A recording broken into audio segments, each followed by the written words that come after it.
Calaroga Shark Media. I'll tell you, August has been pretty busy. There's a lot of news. The episodes have been a little longer, and I've been squirreling stuff away because I know Labor Day comes and it kind of dips, but there's a lot going on. Today will be a little long again, and it's good. Hi, I'm Johnny Mac with your Daily Comedy News. Jeff Goldblum sat in for Jimmy Kimmel last week and said, according to a new study, cigarette smoking in America is the lowest that it's been in 80 years. The study was funded by the world-renowned Institute of Vaping is Actually Healthy and Cool as Hell. Jimmy Fallon said, ahead of the Democratic National Convention, Kamala Harris and Tim Walz are taking a bus tour together through Pennsylvania, and this is interesting. It's the same bus that Democrats threw President Biden under. That's pretty good. Don't forget to follow the Ballots podcast. We're live from the DNC all this week, making fun of everything, so check that out. Fun one from the Daily Mail. Remember Jerry Seinfeld was in Australia and he got heckled? And he said, how about this? I'll screw up Jim Jefferies at a show in New York. If it works to solve the Gaza crisis, then it'll work to help First Nations people. Well, Jim Jefferies was asked about it by some TV hosts, specifically the Kyle and Jackie O show. Jim says he's never met Seinfeld, which is weird because I've met Seinfeld and the pair have mutual friends. Jim said, I don't know if he meant that as a threat, but I'm so up for that. Jim joked, if I were halfway through a show in New York and I was being heckled and the heckler was Jerry Seinfeld talking about Aboriginals, the rest of his comments were bleeped out of the broadcast. Jefferies says he has no problem with a public beef. He explained that a heckler at one of his shows in Perth had to be removed by security. He's saying, Trump fans don't have a sense of humor. Trump fans don't have a sense of humor about Trump. One of the hosts asked why Jim Jefferies isn't voting for Trump, and he says because it makes it harder for comedians. He makes it harder for us all. Speaking of Trump, Sarah Cooper. Remember Sarah Cooper? She was on TikTok and would pantomime to Donald Trump, and I would kind of eye-roll that, and people got really mad at me, and then she got a Netflix special, and then she kind of like came around and was actually really good in the Jerry Seinfeld Unfrosted movie. Remember Sarah Cooper, who's really good in the Unfrosted movie? Well, she's back on TikTok, and she's back to pantomiming Donald Trump. I shared a clip in the Facebook group. Did you hear me when I saw the group? Did you hear me from your house going, are you kidding me? And such words. Did you hear me screaming into the universe with this? Sarah Cooper back on TikTok pantomiming to Donald Trump. All right, if you follow the Facebook group, which is Daily Comedy News Podcast Group, or if you follow me on Threads at Daily Comedy News, where I've been hanging out a little bit, you heard me mention Mystery Embargoed Special that I liked a lot. I will now reveal it to you. It is James Adomian's Path of Most Resistance, and good news, it's on the 800-Pound Gorilla website now if you want to watch it now, or if you want to keep your wallet closed, wait until September 19th, and you can watch it on YouTube. It is fantastic. I was really into it. I laughed out loud, LOL, as the kids say. Now, I was venting to one of the listeners on a side conversation. 100% of the time, I don't mean 99% of the time, 100% of the time, if I put on a comedy special, my wife shows up halfway through it, and then I have to pause it and talk to her, and then I can never get back into the specials. Anyway, James Adomian, one of the top specials of the year. I'll give you an updated list in a second. Also, one of the top specials of the year, Matt Rife, his new CrowdWork special. I liked it a lot. I commented in the various socials, again, Daily Comedy News Podcast Group and Daily Comedy News on Threads. It's funny. I went into it probably like, this is going to suck. I'm going to last 4 minutes and then I'll watch something. No, it's funny. Is it high art? No, it's not trying to be high art. Sometimes things can just be fun, and this is just fun for an hour, and I felt like I was hanging out in a club and caught a comic on a good night. You could see Rife is naturally funny. He's quick. The special moves along. Your wife shows up 47 minutes into it and you have to hit pause and maybe you don't enjoy the last 14 minutes as much as you did the first 47. That could happen to you. But Matt Rife's special, liked it a lot. I'll give you the updated list in a second. The Daily Beast wrote one of 8 trillion Matt Rife articles that came out. They write, Rife seemingly wants a do-over of his poorly received debut, returning to his roots as a CrowdWork comedian. The entire special centered around the concept of dreams, hence its title, Lucid. Bizarrely, Rife never actually brings up the topic of lucid dreaming. Instead, he asks questions around ideas of aspiration, literal dreaming, and failed chances.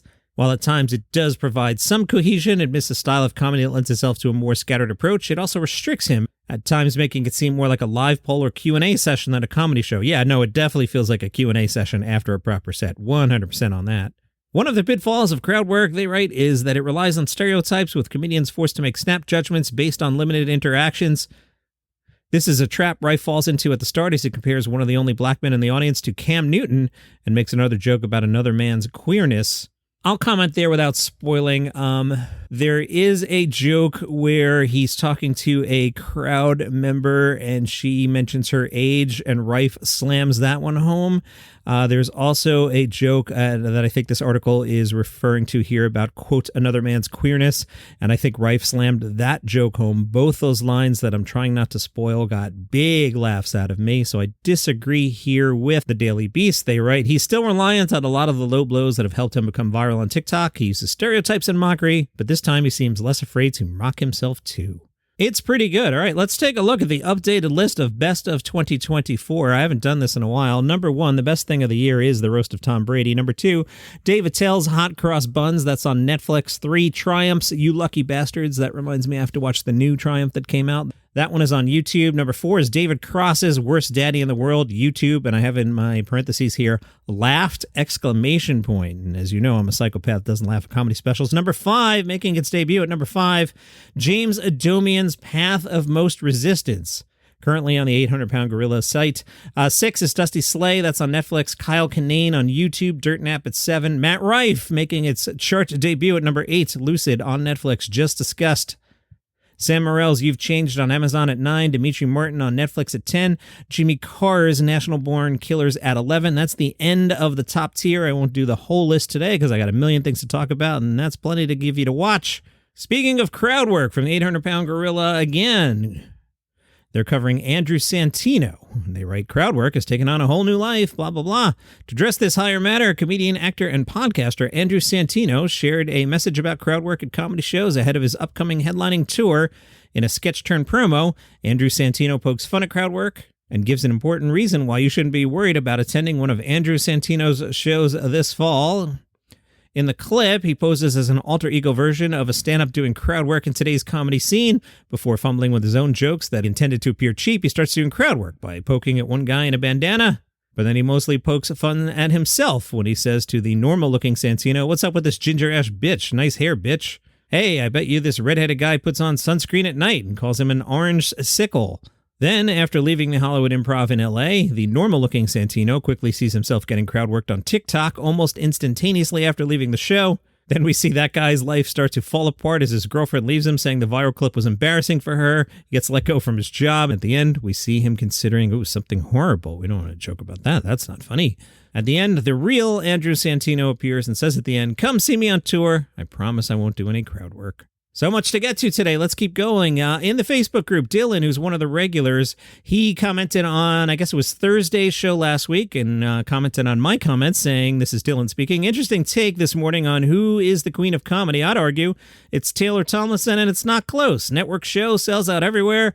She prefers smaller venues to basketball arenas, but is routinely selling out 5,000-seat arenas. Her last 3 specials have all been great. Nikki Glazer is riding the high of the Brady roast, where she was amazing, but her special was mediocre by comparison. And it's just now beginning to consistently headline theaters. Until very recently, she was mostly still doing the clubs or featuring for somebody like Kreischer or Spade. Granted, it was not your typical feature. She did 40 minutes when I saw her open for Spade, but that's a long way from selling out several nights in a row, 3,000 to 5,000 seat venues, as Taylor has done for most of this year. You know, it's the internet. I know I'm supposed to go, no, Dylan, you're stupid. That's a horrible thing. But my real reaction is, you know what? Dylan's right. He nailed it. When I was doing that Nikki thing, I had this nagging sensation that I was forgetting somebody, and apparently I forgot Taylor Tomlinson. Shifting gears, this is not funny at all. Victoria Jackson, remember her from Saturday Night Live? She has delivered a somber message to her followers. She was on SNL from 86 to 92. She says she has about 3 years to live. She had previously survived breast cancer. She put out a video which she titled, "Is the Cancer Back?" And she said, "They can't operate and cut out the marble in my chest that's laying on my windpipe and eventually would suffocate me to death. They're giving me a magic pill meant to shrink the marble." Jackson is 65 and explained that online research showed her that people taking the drug typically have 32.6 months to live, or, quote, something like that. Eugene and Dan Levy will host the Emmys on September 15th. They were hoping to get Jimmy Kimmel. He doesn't want to do the Oscars. Langston Kerman has a special out tomorrow on Netflix. He talked about the influence of John Mulaney on his career. They had spent some time on the road during Mulaney's tour.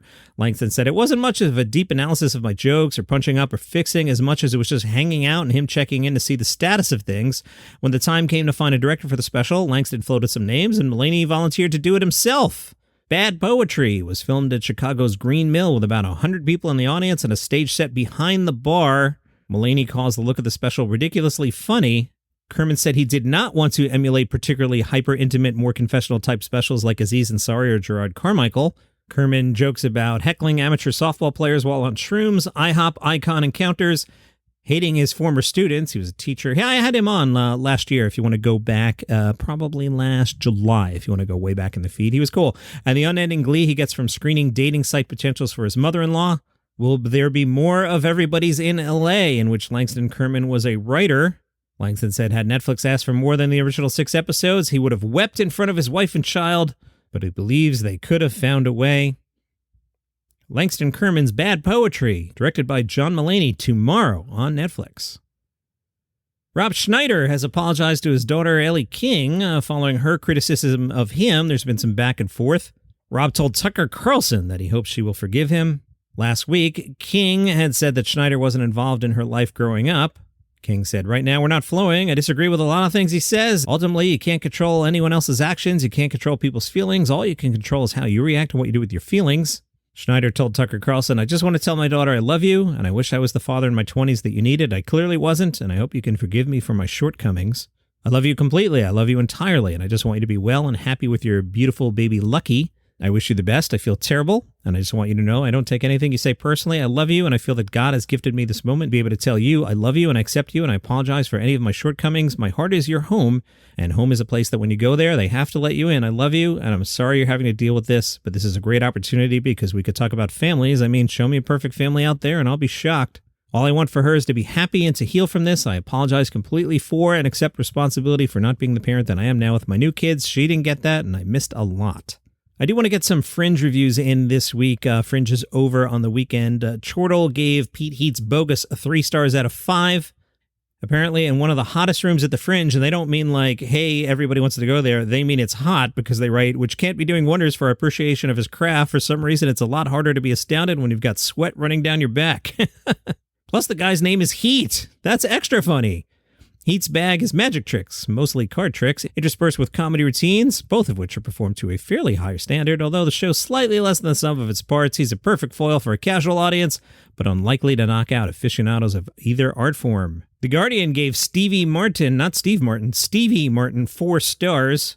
Martin has some fun itemizing the advantages of making comedy online, which cannot be replicated, and she tries to prove the point on stage.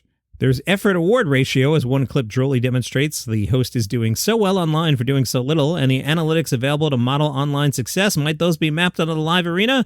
You can bet Martin gives that a go, too. Atomizing the show moment by moment with various on-screen grids and graphs. She's at the Monkey Barrel through the 25th. And a follow-up, I told you last week about Reginald D. Hunter and some folks walking out of his show at the Fringe. Hunter posted on social media saying, "There was an unfortunate incident in my new show, Fluffy Beavers. As a comedian, I do push boundaries in creating humor. It's part of my job. This inevitably creates divided opinions, but I'm staunchly anti-war and anti-bully. I regret any stress caused to the audience and venue staff members."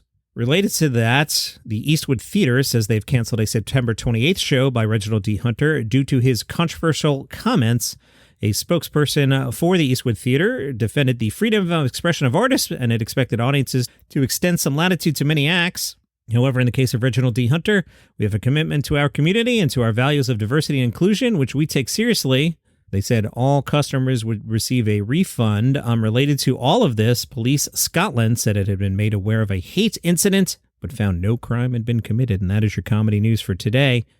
Don't forget, Ballot, live from the Democratic National Convention this week. We also have a new show, 5 Minutes of Gratitude. What's that, Johnny Mac? Well, mindfulness is a good thing. Think about the things in your life which you could be grateful for in just 5 minutes. So that's the number 5 Minutes of Gratitude. New podcast there. And don't forget, I also host 5 Good News Stories, Monday, Wednesday, Friday.